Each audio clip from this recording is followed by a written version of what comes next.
kaya nga, ako naniniwala sa inyo na wala talaga sa inyo. Most likely, ito sa akin. Kung hindi man ito nalagay sa file ninyo, ito honest opinion ko ito.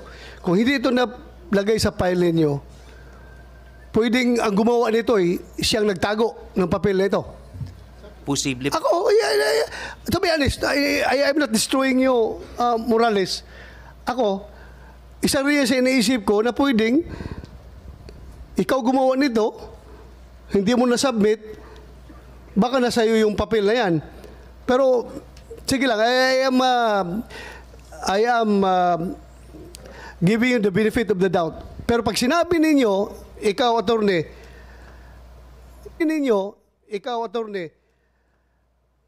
kung sabihin mo na never nag-exist yung papel na yan, yan ay gawa-gawa lang. Maniwala kaya ako sa'yo? Yung nature ng papel, kahit na photocopy lang yan, paano lalabas yung soft copy kung walang hard copy? Anong sinisirox niya? Kung ano kinukopyahan kung wala yan? Kung hindi yan existing? Your Honor, if I may. Yes. Siguro po yung papel na to, dokumentong to nag-exist. Nag-exist only on nga. the part of the Mr. Jonathan Morales, because these documents that I have been mentioning, never po itong naging part ng official documents of PIDEA. Naniwala ako sa inyo pag dineclare nyo yan dahil talagang tinignan niyo sa record ninyo. Tinignan niyo sa record nyo. Wala talaga yan. Yes, po, Your Honor. Please do not make that impression to this committee na non-existent yung papel na yan. Paano If an agent prepares a pre-op report, theoretically, and does not submit it, dahil nagdalawang isip siya, natakot siya, kung ano man ang motibo niya, o nabayaran siya, kung ano man ang motibo niya, he did not submit it, as you testified, wala sa records niyo. Is that document confidential? Is that document part of your official records? My answer, Your Honor, it's no. It did not become part of the official records of PIDEA. Maybe that documents ay naging official or personal file lamang po ng ating resource person. Ngayon, ang personal file ng isang resource person, tulad ng sinabi ng ating chairman, nung siya'y police, marami siyang mga informant, may mga ebidensya kang nakakalap, pag-alis sa departamento, pag-retire, dala-dala niya yun. Iuwi niya yan. Parang ako rin yan. Nung nag-congressman ako, nag-governor, unang term ko sa Senado, nung natapos, dala-dala ko rin lahat. Malay ko bang bawal yun? Sabi nga ni Senator Tolentino, wala namang batas na nagsasabing bawal yun. So hanggat hindi tinatanggap ng PIDEA para magpasa kayo kung itutuloy nga ba yung operasyon o hindi pa opisyal na dokumento ng PIDEA yun. Ganun po ba interpretasyon Yes niyo? po, Your Honor. So it may be a document prepared by a PIDEA agent, but not something that the PIDEA would stand on as of yet, because it has not yet been tested, the veracity, the validity, at hindi hinusgahan pa kung ito nga ay i-operate natin o hindi. Yes po, Your Honor. Ngayon, tudutukan ko po kung pinapanood niyo po yung mga hearing ni Senator Bato na number 1 yata to sa social media ngayon, ang alegasyon ni Ginoong Morales ay hindi sa pinayagan i-operate. Pinigilan siyang i-operate. Umakyat hanggang kay General dating Director Kakdak. Umakyat hanggang kay Gadapan. Umakyat hanggang kay Esosyo. Ang dami ng pinuntahan. Kaya pinatawag pa raw siya sa Malacanang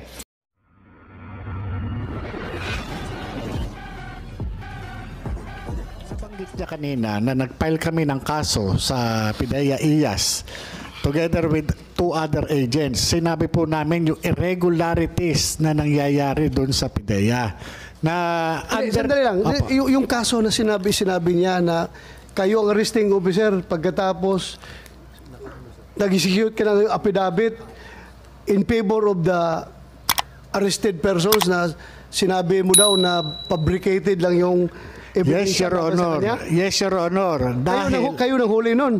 Tapos, Ganito yun, ka? ganito yun, sir. Yes. Yung operation na yun, hindi talaga anti-drugs operation yun. Kaya ito yung subject nung complaint namin dun sa PIDEA IAS. Yun po yun. Nauna po, yung ipinail namin kaso dun sa PIDEA IAS, hindi nga po inintindi, talagang inalan lang po nila ni Railroad. Ang nangyari po, pag upo ko dun sa Pampanga, hindi, every time na nakikita ko yung mga pamilya, yung pamilya ng akusado, maawa ka po talaga.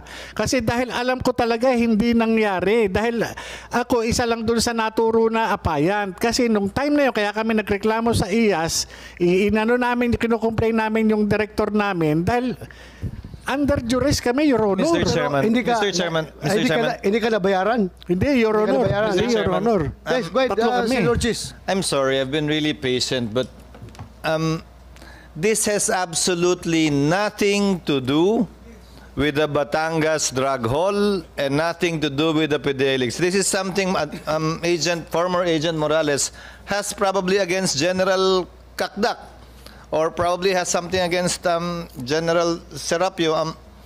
I'm sorry for cutting the chairman, but ang layo na ho ng pati na yung mga tan na ho na involved na eh. Ang layo na ho eh. So may I ask, Mr. Chairman, that we not give that much leeway to the witness to be talking about so many things, and in the end, we bothered General Serapio, who's supposed to leave for Davao this afternoon.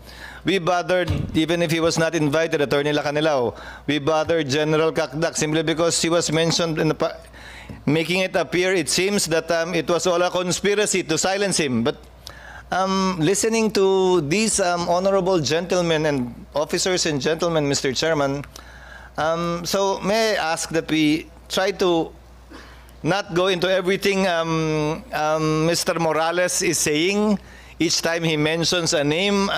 This has nothing to do with the subject matter at hand. And this has nothing to do, Mr. Chairman, as well, with what we are trying to find out in this hearing. Medyo masyado na lang ho na. Yes, noted si Torches Escudero. Noted, but pinakinggan ko lang si General Kakdak and sayang rin yung statement niya kung hindi ko pakinggan. But anyway, noted po yung observation mo. Mr. Chairman, Yes, Your Honor. please continue. Mahit mo yung sources of drugs. Medyo very challenging po yung pong marching orders ng presidente sa akin. So, nagpunta po si Mr. Morales sa civil service, natalo po siya. Sinustain po yung decision namin. Nagpunta po sa Court of Appeals, natalo rin po siya. Ngayon po, nagpunta po Recording in progress. sa Supreme Court, natalo rin po siya. Kaya ko lang po ito sinasabi, Your Honor, para ipaliwanag na hindi po siya pinag-initan ng PIDEA leadership. We were just trying to perform our duty. Kahit sino po yung Director General doon, pag nalaman po yung nangyari ron sa kaso sa San Fernando, kung saan sinabi niya nagkaroon ng buy-bust, tapos na po yung direct testimony niya, in-affirm niya yung statement niya. Pagdating po nung i-cross-examine na po siya ng defense, bigla po siyang naging witness for the defense. Nilagay niya po sa kahihiyan yung PIDEA, tsaka po yung Office of the Prosecution Service. Kasi po dumaan yan sa preliminary investigation, pinaniwalaan na po sila, kaya po umabot sa korte. Pagkatapos sasabihin niya, plinant lang yung ebidensya. Napakasakit po, pero hindi ko po siya pinagalitan kahit kailan. Hindi ko po siya pinagalitan, puro papel lang po ang tumakbo. Eventually po, na-dismiss siya, Your Honor. So, eventually po, in-affirm po ng Supreme Court. Wala pong kinalaman ito doon sa PIDEA leaks, Your Honor, because I assumed October 2012 and I was replaced by General La Peña June 30, 2016, before July 1, 2016, upon the assumption of President Duterte. Kaya po, wala po akong personal knowledge doon sa PIDEA leaks kasi wala pa po ako, Your Honor. But hopefully, my testimony this afternoon will clarify na hindi na po siya pinag-initan. Hindi po siya pinag-initan. Yes, sir. Thank you, Your Honor, Mr. Chair. Thank you, sir. Again, I would like to thank you for your presence. Kahit na may medical condition ka, pumunta ka pa rin. And thank you for that. And thank you for pagbarinig ko ng yung upper class ko magsabi, Your Honor, sa akin eh. Parang mapapabris up ako eh. Thank you, sir. Thank you talaga. I hope wala kang sama ng loob dito sa committee na pinatawag ka na kahit na may medical condition ka. Yes, Your Honor. Wala po, Your Honor. Nagkataon lang po nung biglaan po kasi yung subpina ninyo, yung invitation ninyo. Dumating po ng Friday sa PIDEA. Wala na po akong time para ma-research. At the same time po, pinag-aralan ko po yung kondisyon kasi masakit po yung aking batok. Okay, Nagpa-MRI po ako. Meron daw pong naipit na ugat sa C3, C4, C5, C6. Yun lang po ang aking. Meron po akong medical certificate kung i-require po ninyo ngayon. Isasubmit ko po. Thank you, sir. Thank you. Ingat ka, sir. Talagaan mo yung health mo dahil halos lahat ng mga PDEA agents na nabanggit dito, puro patay na eh. At least, sir, ikaw, sir, buhay na buhay. Buhay na buhay. Thank you, sir. Thank you for that. Maraming salamat, sir.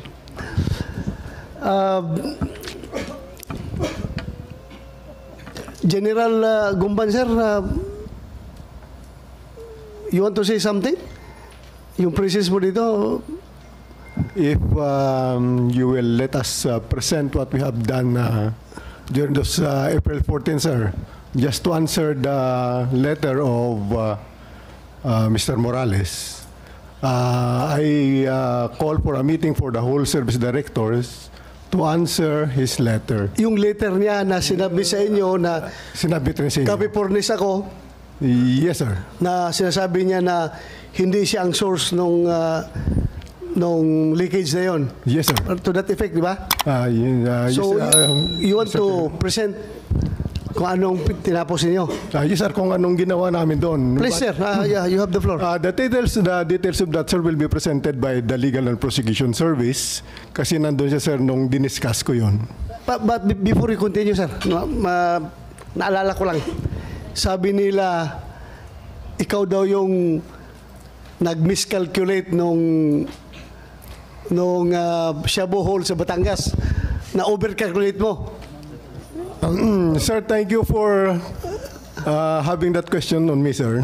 Yes, sir. I just give the formula. Formula.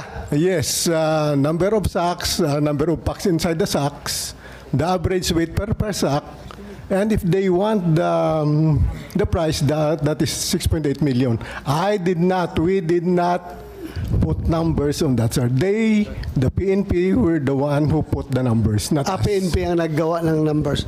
But anyway, sinabi naman ng PNP talaga na estimate lang yun eh. Yung estimate, yes, sir. pwede sumubra, pwede kumulang. Di ba? Yes, sir. Kasi your PDEA, sir, hindi nagbibigay ng estimate sa public. Gumagawa lang kami niyan, sir. Kung na-weigh na, kung tapos na yung weighing. Yun, sir, hindi pa tapos eh. Okay. Sige, please continue. Yung with regards to the letter of Morales. Yes, sir. The Attorney Del Valle will discuss that, sir, the details. Okay, go ahead. You have the floor, Attorney Del Valle. Thank you very much. Good afternoon, Mr. Chair, and to the honorable members of this committee and to all those who are present here, good afternoon. I would like to say thank you, Mr. Chair, for giving us this opportunity to discuss with you the result of the investigation that we have conducted to answer the following questions. Number one, whether these documents, the pre-documents, ay naging part or official document of PIDEA. And the other question that I will be discussing is about who is the resource person that we have here, Mr. Jonathan Morales. All those questions that I have mentioned will be addressed in the presentation that I will be going to report. And I would like to inform this honorable committee that the report that I'm going to make is not my personal opinion. It's not my personal report because as mentioned by our Deputy Director General for Operation, this is the result of the investigation that the PIDEA had conducted as yung aming Deputy Director General for Operation ay siya po yung head dito with the instruction of the Director General of PIDEA. Okay, please, next slide. Yung report that I'm going to present, ito po yung final report that we have submitted to the Director General of PIDEA dated April 14, 2024. Okay, in the next slide please. Take a look at the two documents na sinasabi nating alleged PIDEA leaks. The pre-operation report and the authority to operate. If you are going to take a look at the two pictures there, makikita natin that those documents, number one, parehas po silang walang control number. Aside from these two documents na walang control number, yung documents pong ito were intentionally obliterated. And yung documents pong ito, most of the items therein ay remained unfilled. Ibig sabihin, this deprived the PIDEA malaman po magkaroon ng kung talagang totoo or hindi or nag-e-exist yung dokumentong ito. Kasi hindi namin mabe-verify. In the investigation that we have conducted Ganito, here during the past 2 hearings, kapag yes po. na-disapprove o kaya hindi na-submit yung papel na yan, magkakaroon ba ng control number? Halimbawa, ako si Morales, gagawin ko yan. At inamin naman niya, pinirmahan niya. Ngayon, kung sinabihan ako na i-disapprove yung operation na yan, magkakaroon ba yan ng control number? Hindi po. Oh, hindi. So, meaning, tingnan mo Yes. nature ng papel. Tingnan mo, kung sabihin mo, new file yan, that's an old file. Tingnan mo yung color ng papel. Yeah? Color na papel. At saka yung butas doon sa confidential. Lumang papel yan. Pero ang tanong dyan, sino may hawak ng papel na yan?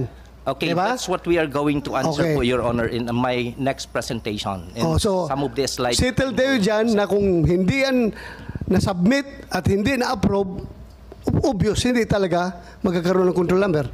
Yes po. Correct? Yes Okay. po. Please continue. But napakalinaw po during the series of questions na tinanong po yung ating resource person that he cannot even present any evidence that would prove that these two documents ay talagang nangyari o totoo. In this pre-operation report, makikita And po then, natin. if you're going to say na hindi totoo yung papel na yan, parang na rin sinabi mo na ako'y nauto ni Morales. Kasi sinabi ko naman talaga, totoo. Makita mo na yung papel, oh. Discolored. Andyan yung papel na yan. Ang tanong lang kayo kung sino may hawak. Ha? Your Honor, as Ako'y naniniwala na may papel na ganyan talaga. Despite the fact na soft copy lang yan. Paano magkakaroon ng soft copy kung wala yung papel na yan? Recording in Diba? progress. Very clear yung papel. Brown na nga, oh, sa kalumaan niya. Iulit, oh, tingnan mo. Mga stain sa baba, oh. Pwede ba yung i-computer generate yan? Yung papel na yan, iimbintuhin mo yan? Pati yung butas doon sa panser? Just one, physical examination of the papel. Although, Xerox lang yan. Pero yung original na papel yan, tingnan mo. Lumang papel talaga yan. Kaya nga, ako naniniwala sa inyo na wala talaga sa inyo. Most likely, ito sa akin. Kung hindi man ito nalagay sa file ninyo, ito honest opinion ko ito. Kung hindi ito nalagay sa file ninyo, pwedeng ang gumawa nito siyang nagtago ng papel na ito. posible po. Ako, to be honest, I am not destroying you, Morales. Ako, isa rin sa iniisip ko na pwedeng ikaw gumawa nito, hindi mo na-submit, baka nasa iyo yung papel na yan. Pero, sige lang, I am giving you the benefit of the doubt. Pero pag sinabi ninyo, ikaw, attorney,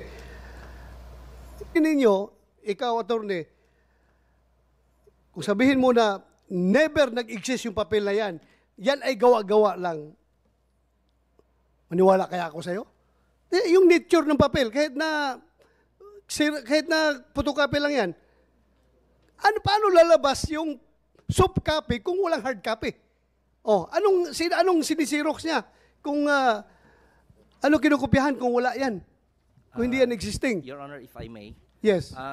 Siguro po yung papel na to, dokumentong to nag-exist. Oh, But nag-exist only on the nga. part of the Mr. Jonathan Morales, because these documents that I have been mentioning, never po itong naging part ng official documents Well, of PIDEA. naniwala ako sa inyo pag dineclare nyo yan dahil talagang tiningnan niyo sa record ninyo.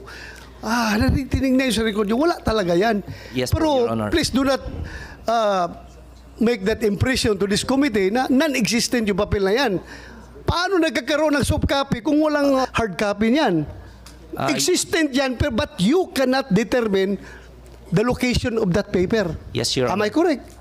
Okay, so dapat magkaintindihan tayo dyan. Yes, Your Honor. At tayo nagdududa kung sino nagtago ng papel na yan at sino nag-leak, di ba? Sino? Kaya yan tayo nagkakaroon ng investigasyon. Okay, Your Please Honor. continue. Thank you. Mr. Chairman, if I may, if an agent prepares a pre-op report, theoretically, and does not submit it, dahil nagdalawang isip siya, natakot siya, kung ano man ang motibo niya, o nabayaran siya, kung ano man ang motibo niya, he did not submit it, as you testified, wala sa records niyo. Is that document confidential? Is that document part of your official records? My answer, Your Honor, it's no. It did not become part of the official records of PIDEA. Maybe that documents ay naging official or personal file lamang po ng ating resource person. Ngayon, ang personal file ng isang resource person, tulad ng sinabi ng ating chairman, nung siya'y police, marami siyang mga informant, may mga ebidensya kang nakakalap, pag-alis sa departamento, pag-retire, dala-dala niya yun. Iuwi niya yun. Parang ako rin yan. Nung nag-congressman ako, nag-governor, unang term ko sa Senado, nung natapos, dala-dala ko rin lahat. Malay ko bang bawal yun? Sabi nga ni Senator Tolentino, wala namang batas na nagsasabing bawal yun. So hanggat hindi tinatanggap ng PIDEA para magpasa kayo kung itutuloy nga ba yung operasyon o hindi pa opisyal na dokumento ng PIDEA yun. Ganun po ba interpretasyon Yes niyo? po, Your Honor. So it may be a document prepared by a PIDEA agent, but not something that the PIDEA would stand on as of yet, because it has not yet been tested, the veracity, the validity, at hindi hinusgahan pa kung ito nga ay i-operate natin o hindi. Yes po, Your Honor. Ngayon, tudutuan ko po kung pinapanood niyo po yung mga hearing ni Senator Bato na number 1 yata to sa social media ngayon, ang alegasyon ni Ginoong Morales ay hindi sa pinayagan i-operate. Pinigilan siyang i-operate. Umakyat hanggang kay General dating Director Kakdak. Umakyat hanggang kay Gadapan. Umakyat hanggang kay Esasawa. Ang dami ng pinuntahan. Kaya pinatawag pa raw siya sa Malacanang. Ang tanong ko, kung hindi bahagi ng record ng PIDEA, paano ito matatanggihan ng kahit sino sa PIDEA kung wala sa records? Okay, Your Honor. Actually po ang nangyari dito kasi is hindi po sinunod ni Mr. Morales yung standard procedure of PIDEA. Kasi pag may dumating na confidential informant, yung dapat gagawin niya after conducting interview, si Mr. Morales dapat kakausapin niya rin po yung kanyang immediate superior, which is Director, the Division Chief during that time ay si Director Francia. And after talking sana kay Nasaan si Director Francia, Nasaan si Francia? submit po siya ng Tabel? excuse Tingnan, letter. tingnan. Nasa- Your Honor, Mr. Chairman, dininay nga po, ang instruction po ni Wait until I recognize you, ha? Kaya may chairman dito para ako magdala sa discussion. Tatanungin kita mamaya. You want to say something? No, he was Yes, about to say Yes. something. After po sana sa kanyang division chief, dapat malalaman din po ito ng kanyang director. And during that time, it's Director La Chica, yung Director of the Intelligence and Investigation Service. Nagtataka po kami kung bakit even yung kanyang division chief, si Director Francia, even yung kanyang Director in the Intelligence and Investigation Service, si Director La Chica, hindi man lang na-inform. In fact, wala silang kaalam-alam sa nangyaring ito. Dumirekta daw siya kay Deputy Director General for Operation, si then Sir Gadapan. Hindi po yun yung normal procedure. In fact, the Deputy Director General for Operation, hindi na po kailangan yung approval niya. In preparing this particular documents na dalawang yan, hindi po kailangan yung approval ng DDGO. Ang mangyayari po, doon lang sa level nila, dapat naayos doon, and after that, kung after validation, okay, so dapat doon pa lang sila kukuha. Magre-report sa Plans and Operation Service para po makakuha ng Authority to Operate and Pre-Operation Report. So At in yung this case, binabanggit ninyong Deputy Director Gadapan, nagkataong pumanaw na. yes po. Pero so far, yung mga buhay pa, hindi pinapatotoo. Yes po.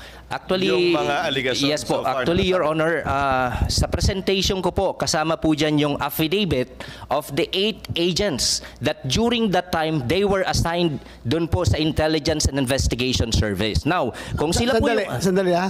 Andito mala si General Kakdak. Sir, this happened during your time? Di ba, 2012, ikaw, o si Gutierrez? No, Your Honor, it's but still Yusek Gutierrez. Ayun si Gutierrez ba, sir? Yes, sir, because I assumed October 18, but my order is October 11. Okay. Thank you, sir. Thank you, Your Honor. Ang hirap po na tayo matanong dahil puro pumanaw na, nasa langit na. Thank you. Thank you, sir. Thank you. If I Please may continue. Dito po sa dalawang nakita natin na pre-operation reports in Authority to Operate, sabi ko po kanina maraming blanco. And then we have to take note of the fact na linagay niya po dyan na 7 other personnel of the IIS, Intelligence Investigation Service. Consistent po yan doon sa kanyang naging letter sa amin pong Director General of PIDEA dated April 7, 2024 na yung conduct niya ng interview doon sa confidential informant ay in front of some other IIS personnel. So ano pong ginawa ni PIDEA para po malaman kung totoo o hindi? Pinatawag po namin yung mga naka-assign during that time sa Intelligence and Investigation Service. Sino-sino yun? We have consulted the Director of the Human Resource Management Service of PIDEA and then kinausap namin sila. Nangyari ba talaga to o hindi? Recording in Ang sabi progress. po nila, wala po silang kaalam-alam, wala silang natatandaan based on their personal recollection na may nangyari pong confidential informant na nag-report stating therein na yung subject po na nandito sa ating pre-operation report and the authority to operate ay naging po. Okay. Yung nga, na-discuss na natin ang previous hearing, no? Yung affidavit nila. Yes, next. Pero yung tinanong ko sila, were they present during the time na kinausap ni Morales yung confidential agent, allegedly, yung araw na yon which was a Saturday. Ang sabi rin ng mga agent na yon is, wala daw sila dahil Sabado. Yes po. Wala daw sila doon. So tinanong ko pa nga, ano magiging implication nitong affidavit nyo doon sa pag-disclaim sa claim ni Morales na wala pala kayo doon sa area nung panahon na yan. Kaya, just to be fair, just to give weight to all these testimonies. Yes po, Mr. Chair. Pero Sige, po, continue. sa letter niya po kasi, Your Honor, binanggit niya po na yung kanyang pagkakausap dun sa confidential informant ay in front of some other IIS personnel. That's why, ang ginawa ni PIDEA... Yung nga inalam problema, hindi nga niya masabi kung sino yung mga tao Yes na yun. po.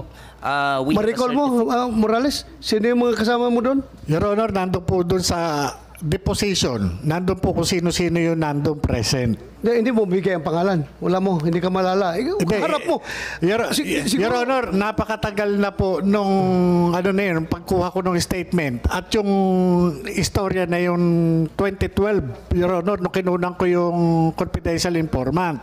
Kaya yung pong sinasabi nila, na ganyan, pinaharap nila yung mga dati kong kasama. Your Honor, naiintindihan ko po yung pinagdadaanan ng mga kasama ko.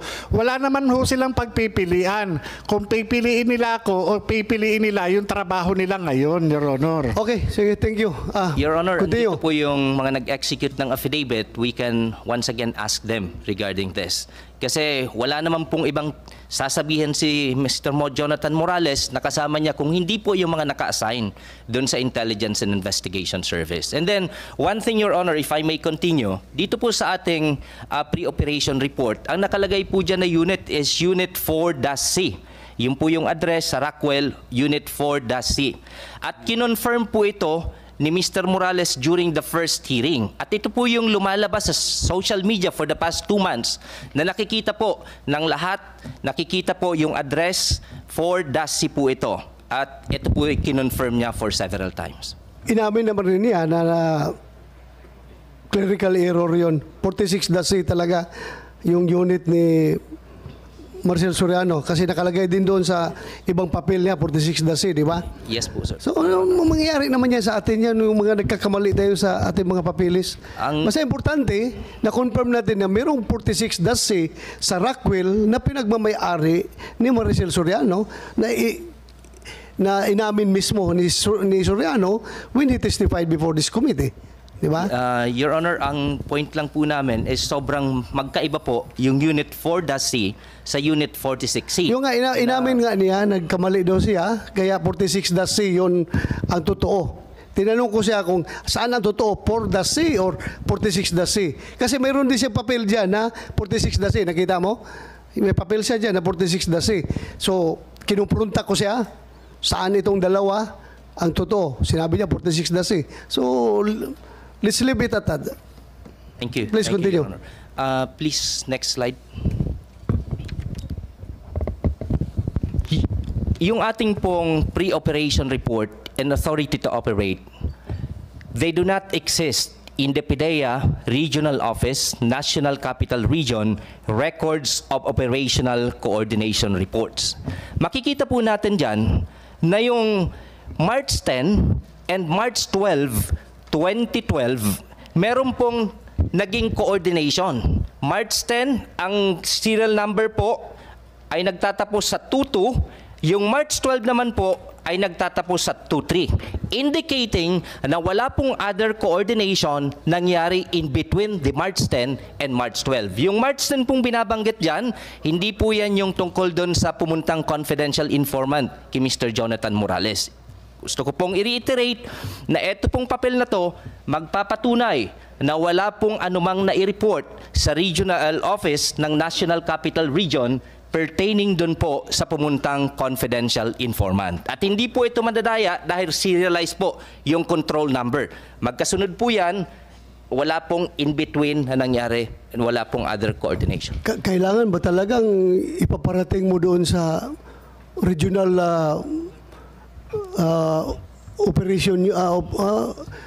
regional operation center kapag may magpunta sa iyo na informant? Ganun ba? Your Honor, lahat po ng coordination. Hindi, it's not about coordination. This is about yung paglapit ng tao sa iyo. Ikaw, may confidential informant ako.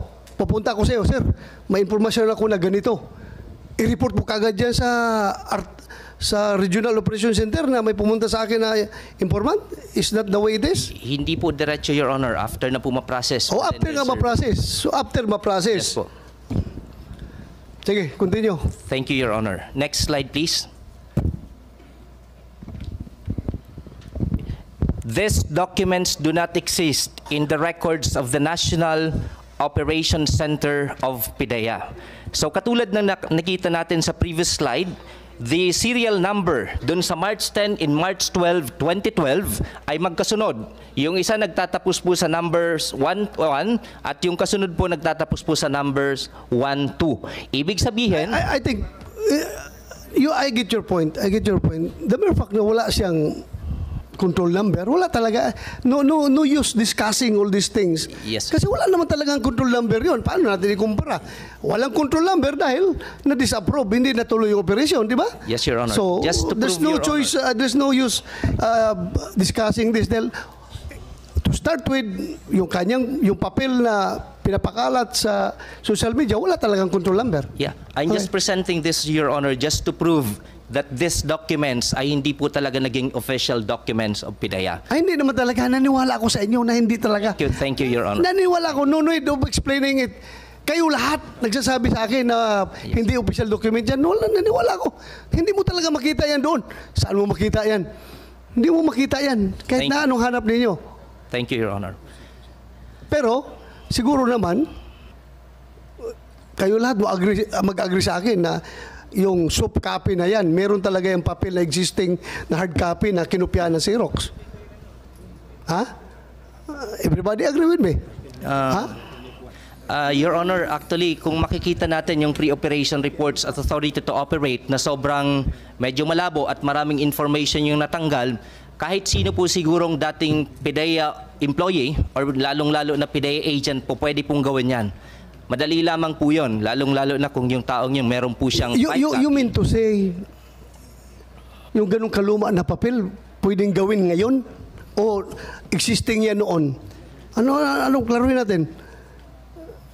Pwede po kasi, Your Honor, that's because of paulit-ulit pong na-photocopy. Parang it appears na parang Mr. luma Chairman, po siya. Mr. Chairman, if Yes, I may. I did not attend the first hearing and did not attend the entirety of the second hearing, but I know for a fact it's a photocopy. It's a picture of a photocopy is what we have. Yes.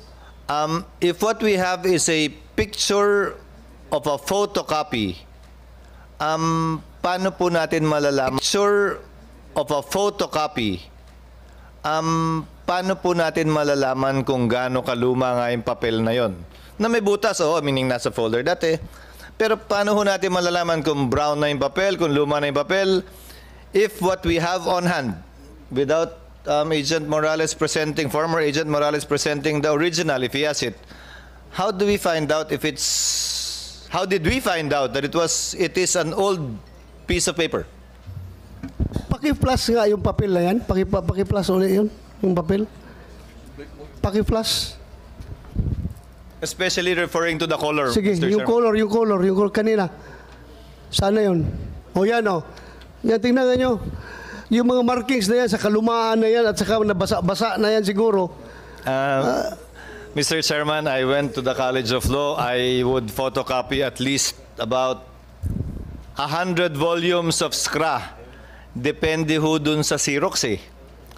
May Xerox na maganda. May Xerox, so yung mas murang Xerox, mas pangit eh. Yung mamisong Xerox nun, clear eh. Well, pagkakaroon tayo ng kanya-kanyang Yes, I agree, but opinion nito. Pero ako, nag-retire ako sa PNP. Kung tingnan mo yung mga second lieutenant pa ako na file, ganyan na ganyan talaga tingnan ngayon eh. Ganyan na ganyan talaga, yung mga color na yan. So kaya nga sinabi ko, existing yung file na yan. Kasi paano nga nagkakaroon ng soft copy kung hindi, walang kinupyahan dyan. Yun lang sa akin. But when you say na non-existent sa file niyo yan, wala talaga. Naniwala ako sa inyo. Pero kung totoo yan o hindi, I bet may bayag. Totoo yan. Pero ang tanong, sino may hawak? Posible pa na si Morales may hawak niyan at siya ang nagpakalat niyan. To be frank about it, isa yan sa mga pagdududa na iniisip ko, Jonathan Morales, na Yes, Your pwedeng Honor. ikaw. Your Honor, Mr. Chairman, Kaya lang ako, napunta rito as resource person dahil nga nung sumulat ako sa kanila, sinabi ko na wala akong kinalaman dyan sa nilabas ng vlogger. Kasi kinontak lang din sir ako ng kasama ko sa PIDEA. Kaya ko lang din nalaman. Yung nga problema, hindi pa pinakita yung pangalan mo dyan, hindi pa nakita yung signature mo, sumulat ka agad sa PIDEA na claiming Yes, sir. na ikaw Dahil ang gumawa. Ikaw ang gumawa. Yes, sir. Your Honor, dahil tanda ko naman talaga na ako talaga yung nag-imbestiga doon sa confidential informant. Alam nila yan, sir. Alam nila. Dinideny lang nila ngayon. Anyway.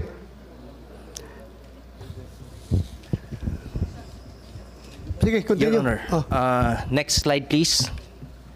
They do not exist in the PIDEA blatter book ng aming Plans and Operation Service from 2010 up to present. Lahat po ng anti-illegal drugs operations and coordination na ginagawa, aside from yung amin pong database, meron po kaming blatter book na dala po namin ngayon, yung hard copy. Nakalagay po doon from 2010 up to present. Lahat po ng coordination, lahat po ng anti-illegal drugs operations. So in this case, wala pong entry na nagsasabi regarding that confidential informant. Next please. Next slide please. Ito po yung certification that we have from the Plans and Operations Service stating therein na wala nga pong nakalagay doon na nagpumunta na confidential informant and wala pong nag-coordinate regarding that matter. Next slide, please. Dito po sa aming formis, nabanggit po ito dati na although hindi po nakalagay sa aming formis, ito po ay hindi rin nakalagay. Before formis kasi meron kaming data monitoring system, yung Daemon po. Hindi din po ito nakalagay doon. And then, the name Bongbong Marcos... Hindi talaga malagay doon kung hindi sinubmit yan, hindi pinalagay doon. Wala talaga. Hindi mo makita yun doon kung Yes. meron nagtago niyan. Yes po. And meron nagtago niyan. yes. So, And the name Bongbong Marcos... marami ka pa? Marami ka pang aside from that? Kunti lang. Please wrap up dahil ako ang prayer ngayon sa session hall. Baka 2 beses akong pagalitan ni Spin ito. Hindi ako last session ako nalate ako sa prayer. Please, continue. And the name Bongbong Marcos, alias Bonget, does not appear in the National Drug Information System or Interagency Drug Information Database. Hence, he has never been included in the drug list or been subjected to any negation operation. Next, please. Remember, we're not talking about the drug list dito, ha? Ang ating pinag-usapan to yung leak na yan, yung pre-operation report at saka yung authority to operate, yun ang pinag-usapan natin, hindi drug list. Kasi ako, kung tanungin mo rin ako, nag-PNP ako, wala talaga ako nakita about that information. Ako mismo, honestly speaking, wala ko nakita. Pero hindi ko sinasabi rin na hindi siya pwede magiging subject sa information galing from somebody. Yun lang sa akin. Pero kung sabihin mo yung list na yan, wala ko nakita. Ako. Sige, continue. Thank you, Your Honor. Next is the affidavit, joint affidavit ng mga naka-assign in the Intelligence and Investigation Service during the March 2012. Okay, stating in the affidavit po na wala sila based on their personal recollection, wala po silang nalamang ganong information. Next slide, please. Certification coming from the Human Resource Management Service of PIDEA na kung sino-sino po yung assigned na mga drug enforcement officers during that March 2012. Next, please. And ito po, yung pagkatao ng ating resource person, one of the topics that we discuss in the investigation that we have conducted. Your Honor, Mr. Chairman. Yes, go ahead, Senator Chis. It will be submitted anyway. Narinig na natin, akusado, maraming kaso, nagsinungaling noon, meaning it will be submitted anyway. Since you will be doing the prayer, Mr. Chairman, Yes. I'd like to take advantage of the presence of this witness. Tokayo, Attorney Francis, is a pre-operation report and authority to operate that document, is it a controlled document o form lang yun na matatagpuan sa opisina ng PIDEA? That's not a controlled document. Yung yan pong... So form lang yun na matatagpuan sa opisina ng PIDEA, Yes. dadabot ka ng isa kung may gagawin kang isasubmit kang pre-operation report o authority to operate. Tama po ba? Yes. Magiging controlled document lang yan pag nalagyan na ng numero. Yes po. So hanggat wala pang numero yan, hindi pa yan controlled document, therefore hindi pa yan official document, therefore hindi pa siya public document, therefore hindi pa siya kasama sa official records ng PIDEA. Yes po. Magiging official record lang yan, gaya ng sinasabi ni Chairman De La Rosa, wala kayong kopya kasi hindi pa nga sinasubmit.